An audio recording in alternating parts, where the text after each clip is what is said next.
1988 সাল কলকাতা শহরে চুটিয়ে ডাক্তারি প্র্যাকটিস করছে একটি ছেলে। নীলরতন সরকার থেকে ডাক্তারি পাস, তারপর চেস্ট মেডিসিনে পড়া, সেটার পর শিশু চিকিৎসার মাস্টার। বেশ কিছুদিন হলো প্রাইভেট প্র্যাকটিস শুরু করেছেন। আস্তে আস্তে ডাক্তার হিসেবে নাম হচ্ছে। এমন একটা সময় যখন প্রাইভেট প্র্যাকটিসে মাস গেলে লাখ টাকার বেশি আয়, নানা নার্সিংহোম হাসপাতালে যেসব শিশুর চিকিৎসা সম্ভব নয় বলে তিনি ফিরিয়ে দেওয়া হয়, তাদেরকেও চিকিৎসা করেন। অর্থবান বাড়ি হলে বলে রাখেন তিনি রোগ ধরতে না পারি, চিকিৎসা দিতে পারি, 1 টাকাও নেব না। যদি রোগ নির্ণয় করে চিকিৎসা দিতে পারি, সুস্থ করতেও পারি, তাহলে আমার ফিস আমি ঠিক করব। যে টাকা আয় করেন তার বড় অংশ তিনি বিদেশি চিকিৎসক, জার্নাল ও নানা ম্যাগাজিন কেনান।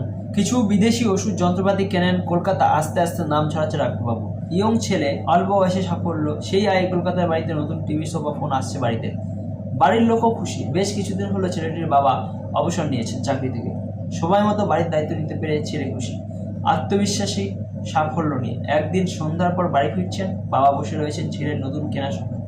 সেই দিকে তাকে একটু খুশি হলো ছেলেটি। হঠাৎ বাবা ডাকলেন, শোনো, হ্যাঁ, পুরোনো কিছু স্মৃতি আমার মনে হলো। তুমি বলতে লোককে আমি ডাক্তারি পড়ছি গ্রামে যাওয়ার জন্য, গ্রামের লোকের চিকিৎসা করার জন্য, কলেজে বিপ্লবী স্লোগান দিতে, মাস্টারদা সূর্য সেনের কথা বলতে। এখন দেখছি ভালোই অ্যাডজাস্ট হয়ে গিয়েছো টাকা পয়সার সঙ্গে।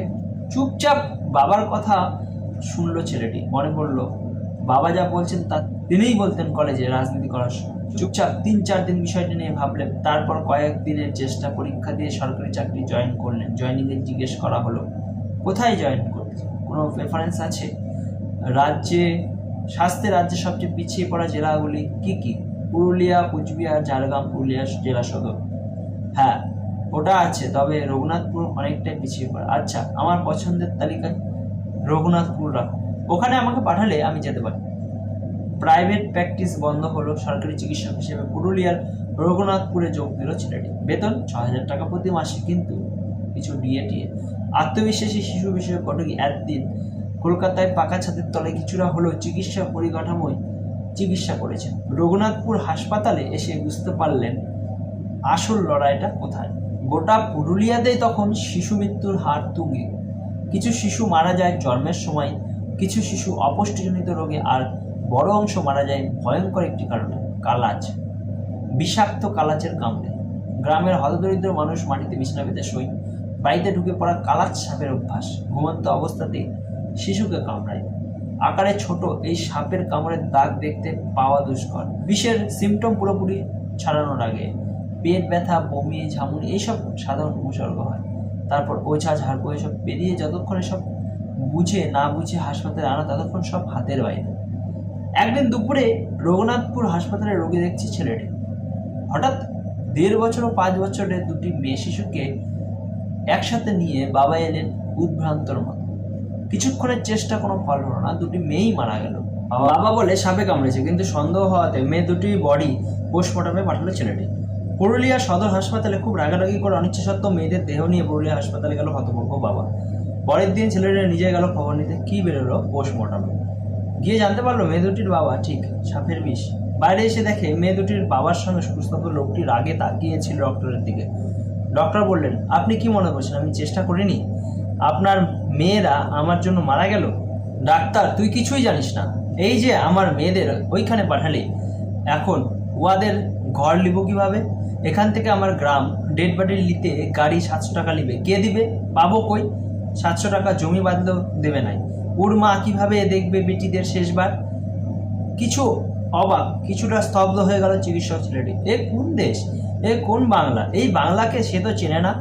সদ্য 2 মেয়েকে হারালো শোকে পাগল বাবাকে ভাবতে হচ্ছে তার মেয়েদের দেহ কিভাবে বাড়ি নিয়ে ফিরবেন। নিজের স্যালারির টাকায় যা বেঁচে ছিল সেটার বড় অংশ বাবাটির হাতে দিয়ে সেদিনই কলকাতার ট্রেন ধরলো ছেলেটি। যদি সে থাকতে থাকতেও এভাবে পরপর শিশু মারা যায়, তাহলে তার চিকিৎসা, পড়াশোনা সব বৃথা। ছেলেটি ভাবলো ডাক্তারি ছেড়ে দেবে। সে কিছুই করতে পারছে না, চোখের সামনে বাচ্চা মারা যাচ্ছে। তবে তার আগে একটা চেষ্টা। কলকাতা এসেই প্রথমে গেল আলিপুর চিড়িয়াখানা। কলকাতায় বড় হওয়া ছেলেটি সাপ চেনে না, শুধু বইতে পড়েছে, হাতে কলমে নলেজ নেই। তাই সাপ চিনতে হবে সবার আগে। শুরু হলো এক অসম লড়াই। রোজ আলিপুর ও আশেপাশে যেখানে সাপ পাওয়া যায় সেখানে সাপ চেনা, তারপরে কলেজ স্ট্রিট থেকে বইপত্র কিনে সাপের বিষ নিয়ে পড়াশোনা, সে বিষ শরীরে কীভাবে কাজ করে, কীভাবে ক্ষতি করে, এই নিয়ে পড়াশোনা চলল। তারপর আগের জমানো টাকা থেকে কয়েকটা যন্ত্রপাতি কিনে পুরুলিয়াতে ফেরা। অনেকটা রাত করে রঘুনাথ হাসপাতাল কোয়ার্টারে ফিরেছে। হাসপাতালের সামনেটা দিয়ে যাওয়ার সময় কান্নাকাটির আওয়াজ শুনলেন। হাসপাতালে ঢুকলেন, দেখলেন একটা বাচ্চা বেডে শোয়ানো, ওর থেকে বোঝা যাচ্ছে না যে শ্বাস চলছে। সহকর্মী চিকিৎসক কিছু দূরে বসে কিছু একটা লিখছেন, আর তার গেটের বাইরে বসে আছাড় দিয়ে কাঁদছেন এক মা, পাথরের মতো বসে আছে এক বাবা। সহকর্মী ডাক্তারকে জিজ্ঞেস করলেন, কি হয়েছে? কাল আজ কেস স্যার, যা হওয়ার যখন এনেছে কিছু নেই, ডেট মেনশন করে দিচ্ছি।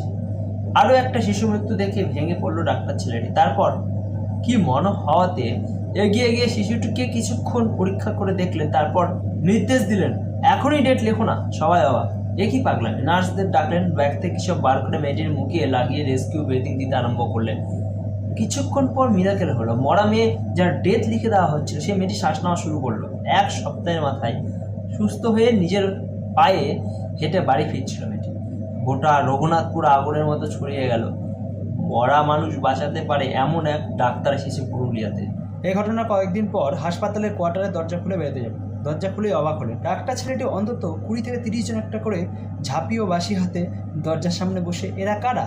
স্থানীয় প্রচুর ওঝা। দাবি একটাই, আপনি সাপে কাটার যে মন্ত্রটা জানেন ওটা শেখাতে হবে গুরু, নইলে ব্যবসা লাটে উঠবে। ডাক্তার তো অবাক, কী মন্ত্র শেখাবেন? বললেন, ঠিক আছে, সবাইকে একসঙ্গে শেখাবো। কীভাবে সাপে কাটা মরা মানুষকে বাঁচানো। হসপিটালে একটা বড় রুমে নিয়ে গিয়ে সবাইকে বোঝালেন কীভাবে মাউথ টু মাউথ অক্সিজেন দিতে হয়, সাপে কামড়ালে কী করতে হবে, কী দেখে বুঝতে হবে বিষাক্ত সাপ, কী দেখে বুঝতে হবে চাপ নেই, কোনো সিমটম দেখলেই সঙ্গে সঙ্গে হাসপাতালে নিয়ে আসতে হবে। সেটাই শুনলো, হয়তো বুঝলো কিছুজন। জানতে ইচ্ছে করছে ডাক্তারটিকে। The myth, the man, the one and only doctor Arun Kumar Singh. না, ডক্টর অরুণ সিং এরপর থামেননি। পুরুলিয়া বা প্রত্যন্ত জায়গাতে এনআইসিইউ বা বাচ্চাদের আইসিইউ এর পরিকাঠামো তৈরি করা সম্ভব ছিল না। কিন্তু ক্রিটিক্যাল সদ্যজাতদের যে বাঁচাতে হবে, তাহলে উপায় সব শক্তিশালের একটা না একটা বিশল্যকরণই থাকে। 2002 থেকে 3 সালে পুরুলিয়াতে বসেই অল্প নার্স, অল্প যন্ত্রপাতি, কম ডাক্তার নিয়ে হাতের কাছে যা পেলেন সেটাতে তৈরি করলেন একটা মডেল চিকিৎসা পদ্ধতি। সদ্যজাত শিশুদের জন্য SNCU, special neuron care unit. শুধু পশ্চিমবঙ্গ বলে নয়, ভারতের যেখানে এনআইসিইউ তৈরি হয়নি, এসএনসিইউ একমাত্র ভরসা শিশুদের জন্য। গোটা ভারতের এই এসএনসিইউ মডেল কি নামে পরিচিত জানেন? পুরুলিয়া মডেল। একদিন অরুণ স্যারকে জিজ্ঞেস করেছিলাম, পুরুলিয়া রঘুনাথপুরে সত্যি কি মৃত শিশু বাঁচিয়েছিলেন? কেসটা কি? প্রচণ্ড রেগে গিয়ে বললেন, ইয়ার কি হচ্ছে? তুমি না পড়ালেখা করা ছেলে সব। তাহলে স্যার, কালাজ গোখরো এদের বিষ নিউরোটক্সিন, এদের কাজই হলো অনেক সময় ফুসফুস ও হার্টকে অ্যাটাক করা। তখন উপর থেকে দেখলে মনে হবে শ্বাস নিচ্ছে না, পালস নেই। এই সময়টাই বাইরে থেকে রেস্কিউ ব্রিডিং দিলে অনেক সময় শরীর নিজে থেকেই ফাইট শুরু করে। ওই সময় অ্যান্টিভেনমের থেকেও জরুরি ওই রেস্কিউ ব্রিডিং। ঠিক এই কারণেই দেখবে বাংলা একটা সময় রীতি ছিল, সাপ কামড়ালে মৃত রুগীকে পোড়ানো হতো না, ভেলাই করে নদীতে ভাসানো হতো। আমরা অনেক কিছুই ভুলে গেছি, বা তার পিছনে থাকা সায়েন্সটা ধরতে পারিনি আমাদের চোখে। না, শুধু পুরুলিয়া নয়, আপনার গর্বের এসএসকেএম, সেখানেও সদ্যজাতদের চিকিৎসার জন্য এনআইসিইউ তৈরি হয় ডক্টর অরুণ সিংয়ের সময়। তখন তিনি এসএসকেএম এর সদ্যজাত শিশু চিকিৎসা বা নিউন্যাটাল বেবি ইউনিটের প্রধান।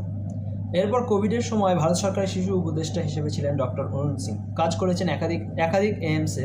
গত বছর ছিলেন যোধপুর এএমসে, এখন স্যার কলকাতায়। কিন্তু সেই বাবা কথা শুনেছিলেন সেই দিন, তার আজ শত অনুরোধ, শত বড় চেক অ্যামাউন্ট, প্রাইভেট প্র্যাকটিস করেন না, কোনো নার্সিংহোমে বড় অ্যামাউন্টে সই করে যুক্ত হয়েছে।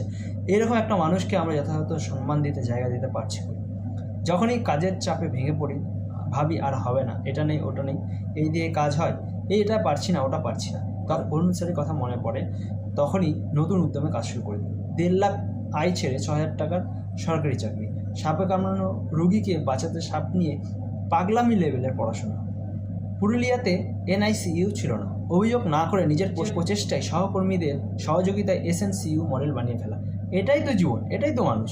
এই পশ্চিমবাংলার মাটি অদ্ভুত জায়গা, বড় অদ্ভুত, রত্নগর্ভা। ডক্টর অরুণ সিংয়ের আজও আমাদের শুধু ডাকতেই নয়, জীবনবোধ শিখিয়ে যাচ্ছে।